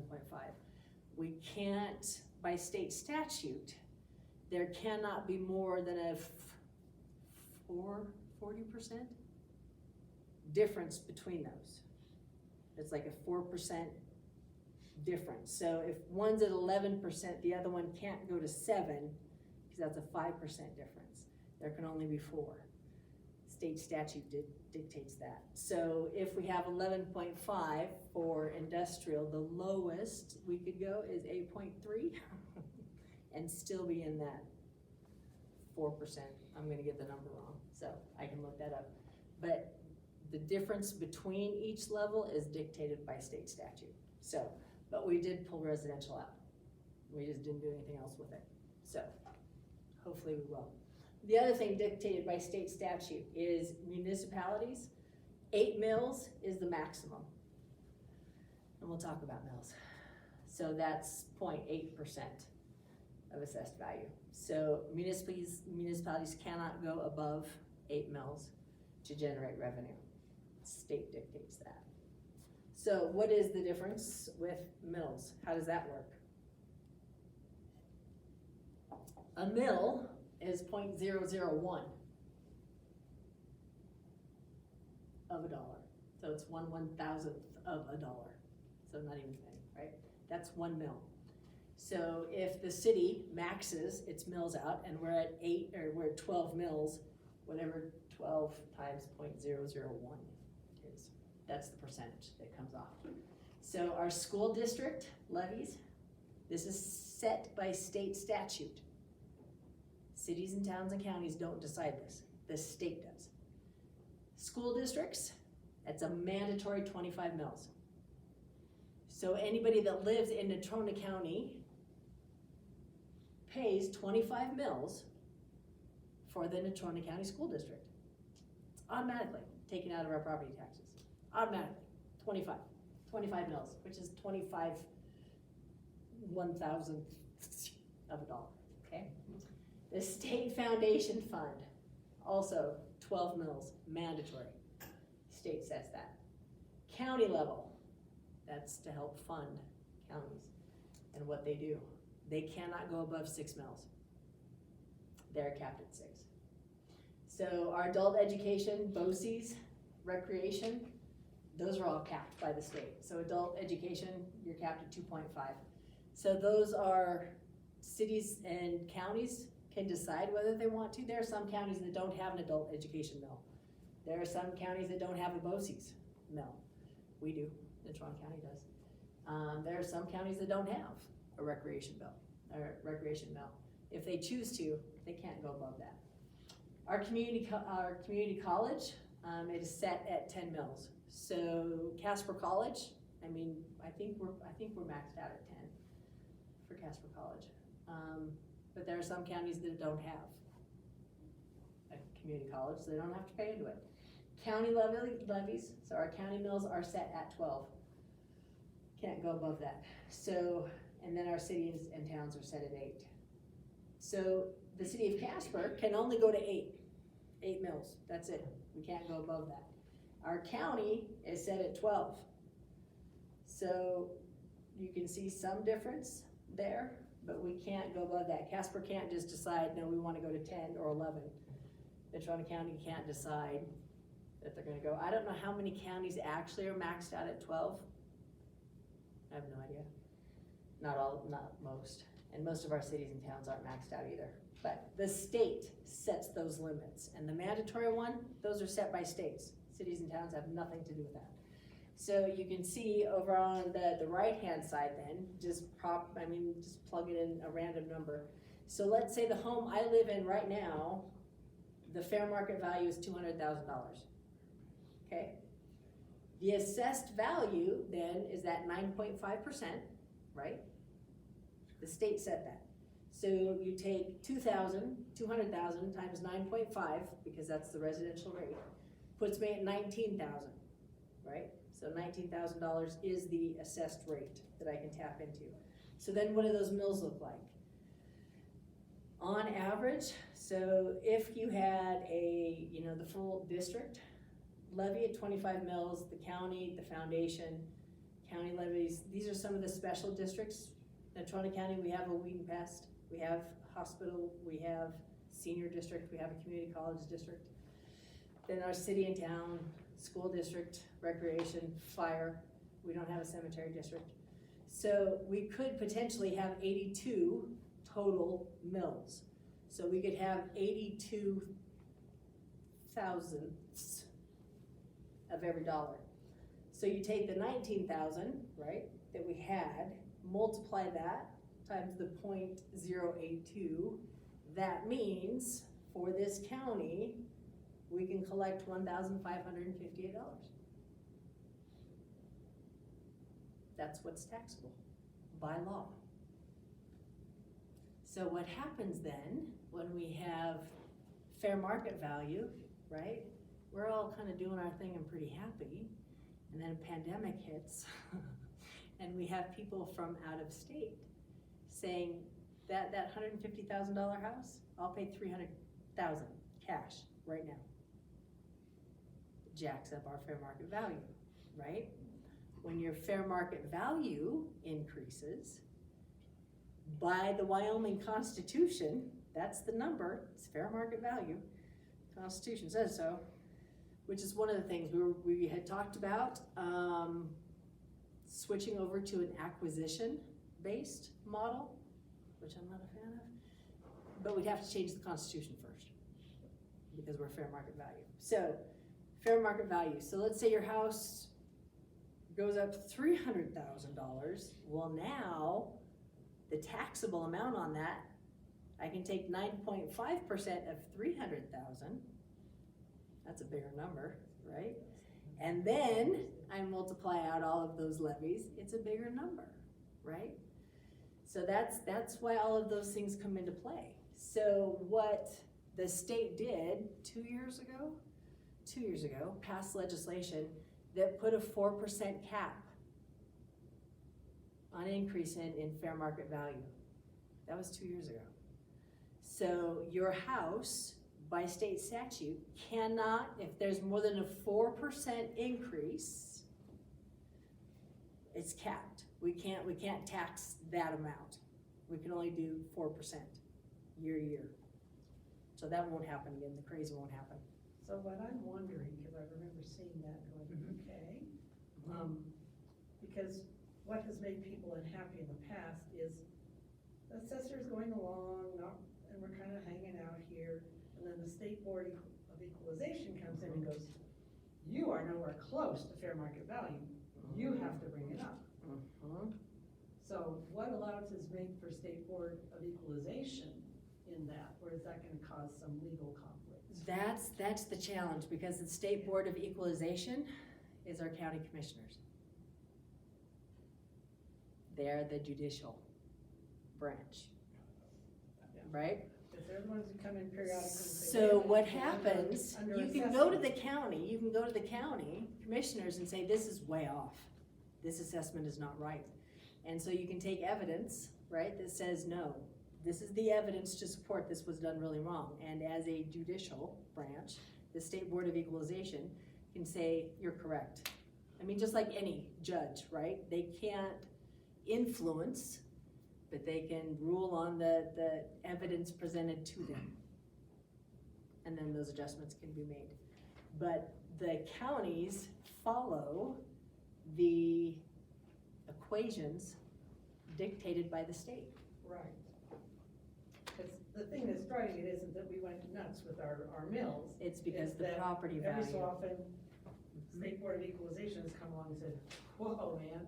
This And is then way off. Your assessor goes, okay, we've got to jack it up 25%. Because the state statute says, whatever the fair market value is of that property, it will be taxed at 9.5%. The state says that. The state says, these are the mandatory mandatory mills, you will pay. You will pay for your school district. you will pay, you know, for the county. You will pay if you have a community college. Yeah, the state sets all of that. Quick question, you said they're thinking about changing it to what? 8.3. Did you say acquisition instead of a? Oh, acquisition instead of fair market value. So one, constitutionally, that causes problems. Two, if you think about it, there are other states that have switched to acquisition value and it jacks things up. When we were on the floor of the House talking about this, I was kind of being a smart aleck because I tend to do that. But I got up and I said, so help me understand with acquisition value. Because then I'm paying taxes on what I paid for the property. And I bought my house in Fort Casper in 1962 for $25,000. Exactly. So you're paying on $25,000. The house next to you Just bought built their the house. same year, built the same, right? They just bought it and paid $220. 125. Yeah. How is that fair or equal, right? The other challenge, I said, because that's part of our Constitution, I mean, fair and equal. I sell my house to my son for $1. He now pays on the acquisition value. How is that okay? Because if there's a loophole, I'm gonna find it, right? If I can figure out, but that's what's hard. It's like, you know, when I live, the house that I live in right now was built in 1920. Can you imagine the difference in acquisition value? And if I had purchased it in 1950, and that's what I'm paying? Because I guarantee the services I'm receiving aren't what they cost in 1940. So acquisition value gets tricky. It really does. And we'd have to change the Constitution. Pardon, but what You're would good. be the benefit for acquisition value? Would it just be? It's set. So whatever I buy my house at, that's perpetually that's what I will pay on. My property taxes Yeah. never change. Never change. It makes my constituency scream in the middle of May when they get the assessor's notice every year. It makes them get off my back. Mm-hmm. And so it's the same every year. But what it doesn't account for is, and people, I mean, I get it, I do. Inflation hurts. And I can tell you, yeah, what I pay now for things, it's ridiculous. But what we don't sometimes think about is our city, our county, and town, they're hit with the same inflation, right? So right now in the city of Casper, it costs $1 million for 1 mile of road. $1 million for 1 mile of road. That wasn't the cost in 1990, right? So the services we receive cost more, but I'm gonna fix what I pay into it. That, I mean, it doesn't, the math doesn't work very well. It's like asking the grocery store to sell you a loaf of bread for 7 cents. Because when I bought my house, it only cost $4. Well, I get that, but there are some challenges, yeah, with that. And I think that the biggest thing for me is the fair and equal. Even when with the 25%, I'm gonna get hammered for this one, it's okay. With the 25%, I was in favor of the 4% cap, right? Because it might look different, but it's statewide, 4%, we're capping that. We're not gonna do this again. But then when they did the 25% cut statewide, I cringe a little, because there are some counties that only felt an 11% jump. There are some counties that felt a 63-70% jump. Even if you look at Natrona County, I mean, it could be, mine went up 3%, go 2 blocks down, theirs went up 43%. There isn't that consistency. So when we say across the board, we're cutting everybody 25%, there were some counties that hurt, because they were at like 67% increases. They're like, it doesn't touch me at all. There were some counties that were like, wow, we only really lost 9%, so right on. We're in good shape. So that's tough when you're doing a statewide. This applies to everybody because there's so much fluctuation. Yeah, within cities and counties. Not to mention all the services. All the services, it costs more. I mean, just in the state of Wyoming, it costs more to build something here than it does in the Front Range in Colorado. Why? Because we have to ship it up here. So it costs more, we're not a major hub. It costs more to build things here than it does anywhere else. So here's what's cool in the last few minutes. Oh, yes, sir. One simple question. Oh, sure. Not when it comes to this. Yes, Is sir. there a thought process to levy a non-resident tax based on acquisition value? A What would- non-resident from, What would that look like? Oh, and that is one of the things, that we are considering, right? Okay. Is there is a difference between resident and non-resident. We have residents that only live here 2-3 months out of the year.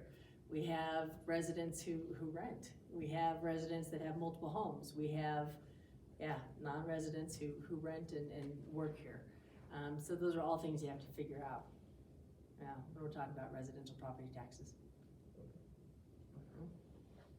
Hey, game and fish, I mean, we'll charge, resident licenses is way less than non-resident.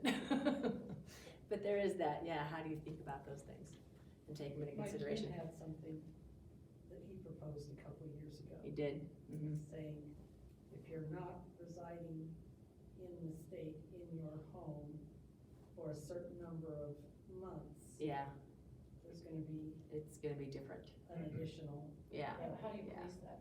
I mean, we're not Exactly. sending somebody over there to knock on their door. yeah, well, that's left up to our county, Yeah. because they're the County extension of the assessors. state, so it's the county paying attention to. But it does get messy. Gets sticky. It does. So which is my hesitation, when we make a state law, and you have so many variances, so it might benefit one county, but it might hurt another county, then in my mind, I'm not sure that should be a state law. When it is a problem, consistent, right? And that affects all of us equally, then maybe it's something we need to talk about at the state level. But it does get tricky. So we have 23 very different counties, and we have 8 hardship counties. They don't generate any revenue from minerals. Sweetwater, Sublette County, they do really well. They collect a lot of revenue. Campbell County, they collect a lot of revenue from minerals. Some of our other ones don't, because they're just not there. And we have counties that rely, primarily on residential, because they don't have commercial, they don't have industrial. They just have a lot of ag land, right? So that revenue looks very different than somewhere else.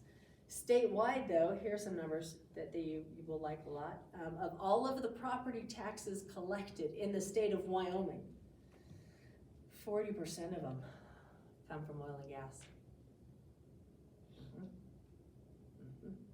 80% of all of the property taxes levied come from our minerals. So you can see what our crude oil, natural gas. So the total property taxes just from oil and gas is a mind-blowing number. Coal, trona, all others, that's our, uranium, rare earth. So total, our property taxes that the minerals, our energy industry pays is almost $2.2 billion. I pay $1,300. Residential is not a big part of that. Not a big part of that at all. So with just oil and gas, 835 million. That's just in severance taxes. We collect $835 million for them pulling our stuff out of the state. Yep. But they're still earning a lot of money. Oh, yes, they are. A lot more. Yes, they are.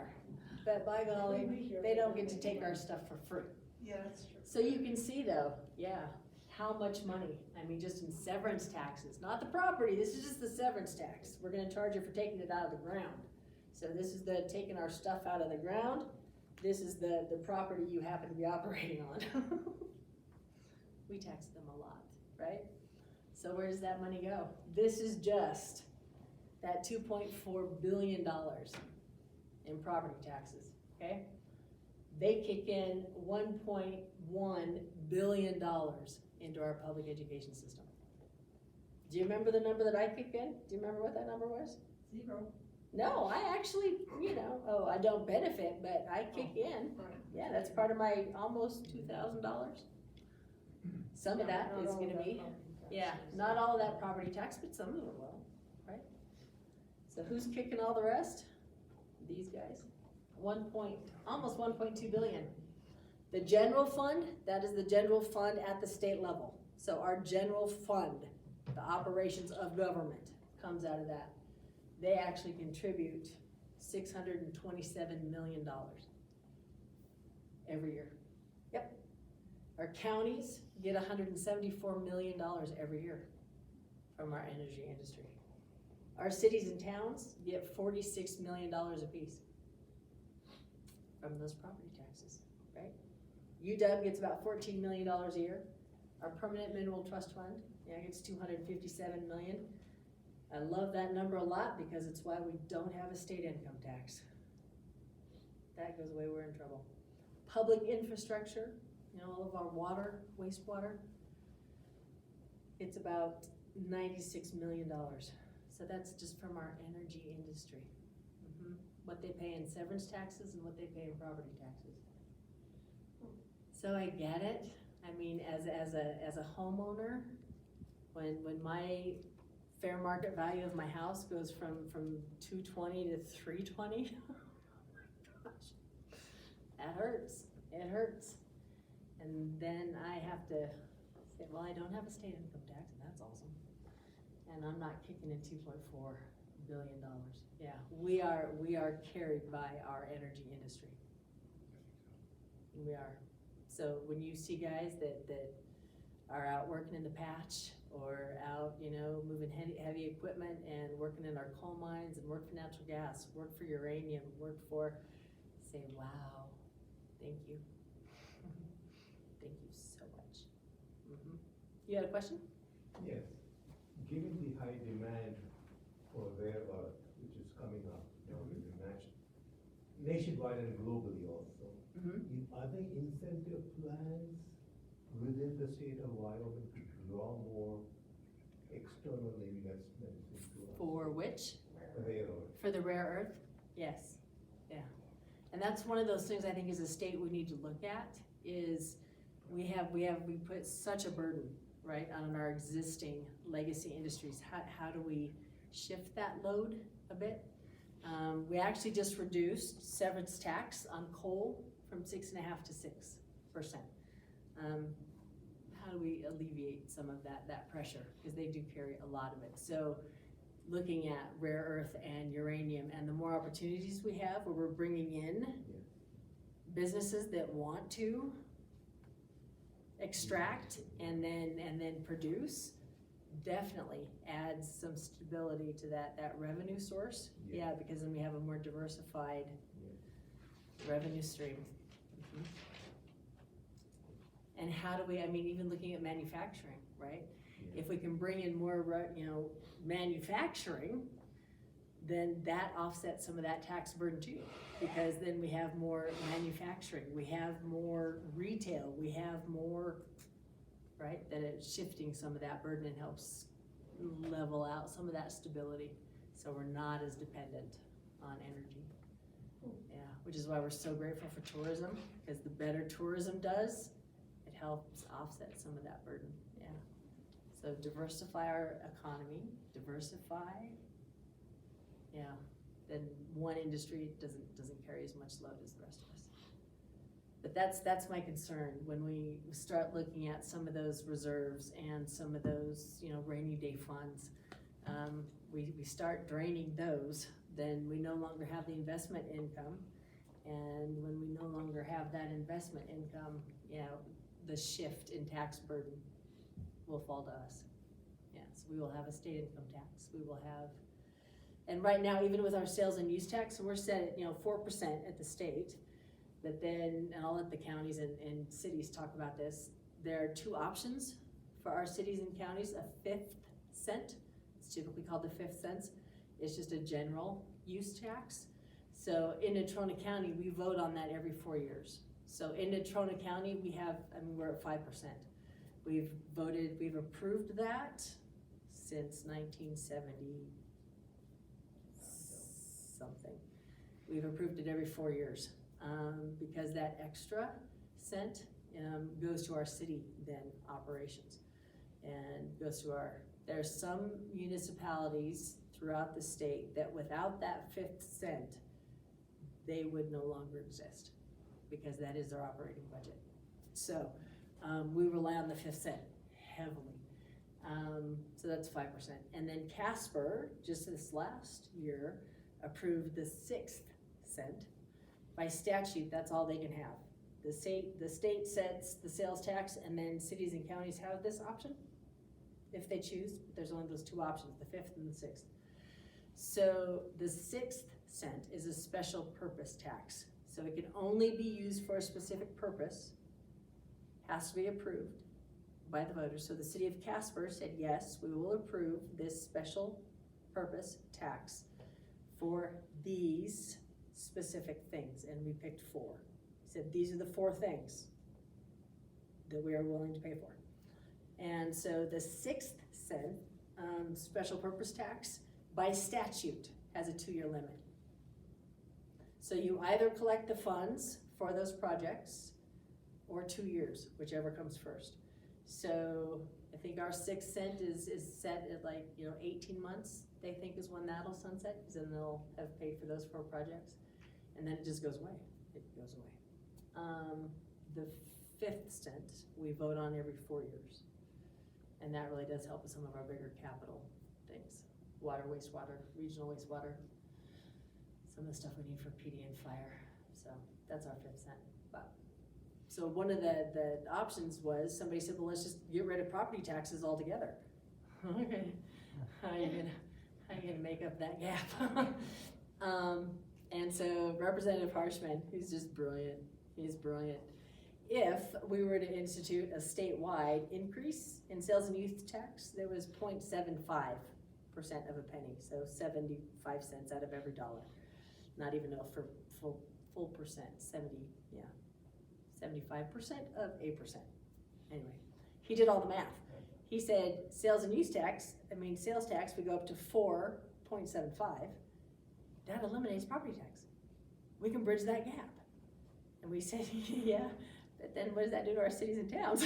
Because you make state sales tax 5%, who's gonna wanna approve 6 and 7? Then you could have a municipality sitting at 7%. It's like, I don't know if that's gonna go over very well. So how much are we gonna hamstring? Yeah, our cities and counties. You're sitting at 4%, we're pretty good. So it's those things you have to think about, how does this affect this? So when the overall was, I will tell you guys, in the next general, so November 26th, there will be an initiative on the ballot. 30,000 signatures were collected from across the state. So it will be on the ballot. And it's to gauge whether the residents of Wyoming want to approve a permanent 50% cut in taxes, in property taxes. And that's not just residential. It's across the board. It's a 50% cut in property taxes. So you think about That number goes away. half of it.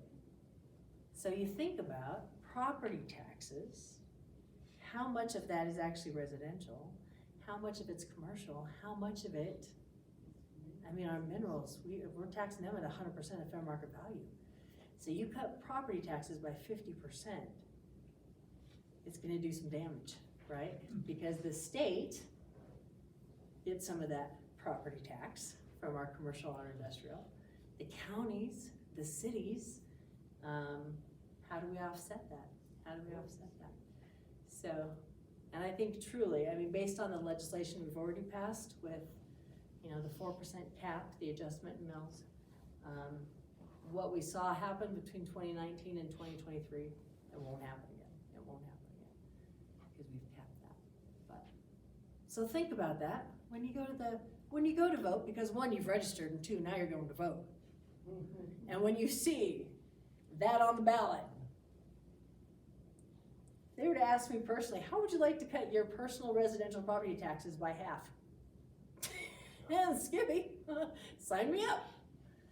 What does that do to How would you like the fire department not to show up when your house is? Well, and that's just it, you cut my property taxes in half. How do you What does feel that about do to not all having of the road services I receive, and that's just residential, right? Yeah, it could do some damage, so think about that, ponder on it. I actually decided, one of the things we started talking about on the floor of the house, we were gonna stop referring to them as property taxes and just call them service taxes. Would you like to cut 50% of your service? Wow, that's well said, yeah. Cause it's a service tax, right? This is the tax I When people pay show for up to vote, services. and they say, Mhm. you wanna cut your property taxes? Of course, I say yeah. So But which service half tax. of your services are you willing to cut? Yeah, that might be a better question, so things to think about. So, it is now almost 8 o'clock, so question for you guys. Was this a value of your time? Yes? Alright, good. 'Cause the last thing I wanna see happen is people show up and they're like, man, I could have been doing laundry right now. So yes, hopefully it was a value, and if there are things that, you wanna ask me about or talk to me about, or we have far better experts in the room, may not be willing to stay. But if you have questions, let me know, and if I don't know the answer, I will write it down and then I will find out. And my information, as far as my email and my personal cell phone number are on our wildledge.com site, so you can just find me and ask me questions. And any of the resources I can point you to as far as taxes, our Department of Revenue, our Department of Audit, they have so much information out there that is really helpful if you know where it is, and I do, so I can help point you in that direction too. So if you have questions or comments, let me know, or how we can do this better, because we've got 3 more. The slide on 2.42 billion, which you have there, do we have a trend line on that? You can find those, of what that's looked like. It would be worthwhile to share that trend line so people are informed by saying if we cut the property tax.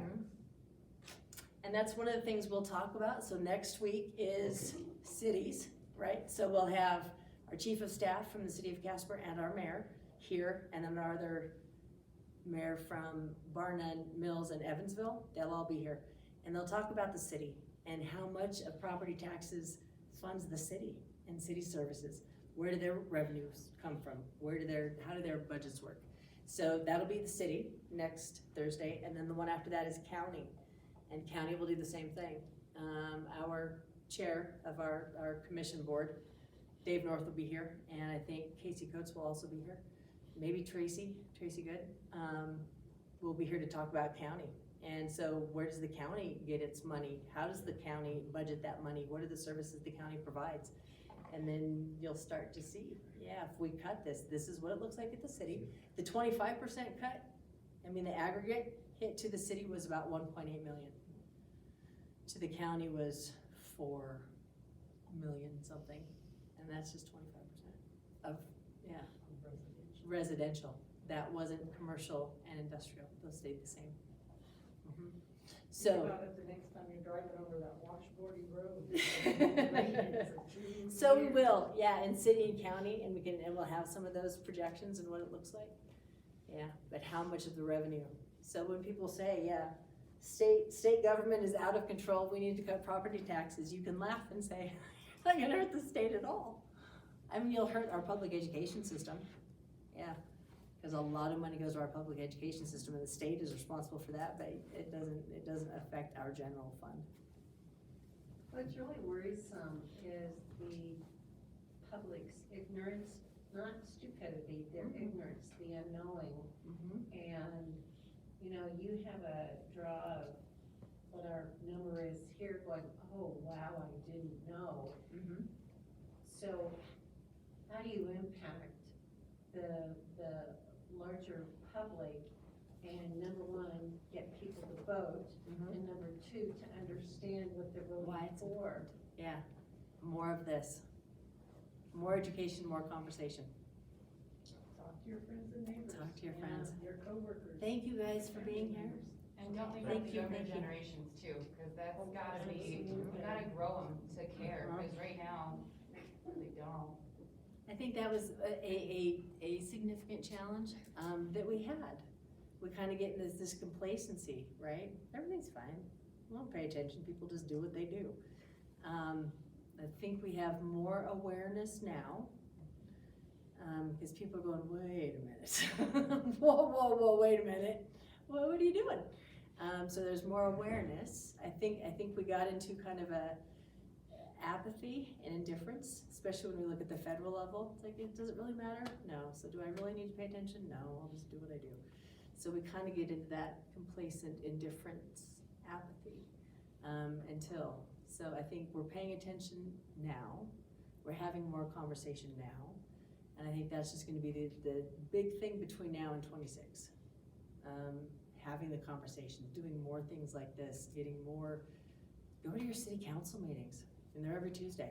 Go to a county commission meeting, go to a school board meeting. Yeah, sit in and say, what's going on? And then when you're here, say, okay, you're a good dude. I'm gonna vote for you again. You're gonna be on the school board forever. I'm sorry. If you guys don't know, Mr. Bollender, so Mr. B taught both of my kids at Woods. But this is the beautiful thing about local, right? We know these folks, but we have to invest in seeking the information and reaching out to people and not just be indifferent, because it does make a difference. Yeah, educate, conversate. Is that a word? Sure. Are you still recording? You said this will be on the general ballot? Pardon me? You said this will be on the general. The People's Initiative of property taxes, that'll be on November 2026. The mind-blowing part of that, yeah, we're recording this live, it's awesome. Service tax. They had for the 50% reduction, so 30,000 signatures, right? And literally, this was standing outside of Walmart. How would you feel about cutting your property taxes in half? I would love that! End of conversation. 30,000 people said, yep, I would love that. Guess what percentage of registered voters 30,000 signatures is? About half, isn't it? It's maybe, of registered voters, it's not even half. Well, actually, I don't know what it's. Yeah, 'cause If you have 30,000, I don't know how many registered voters are in How- Wyoming. what is it? Yeah. 10%? I think it's like in- 12%. In X number of counties. Uh-huh. So now it's on the ballot for us to decide, because there was 10%, 12% of registered voters said, we wanna cut it in half. So now it's up, my personal opinion, for the other 80% to show up and say, we know better. Yeah, we know things. That doesn't sound like a good idea. Yeah, so talk to people, educate, what that's gonna look like. And then as we talk through city, county, and state, this was just really an overview, big picture for you guys. Next week when we do city, we'll have, very specific, this is how you engage and participate in, and these are the opportunities you have, and at a county level and then at a state level. So it's how do we know more, and how do we have more of a voice, and how do we, say, this is a problem we need to fix, or this is not a problem, or do better. Yeah, how do we do that? So that's what we have on tap.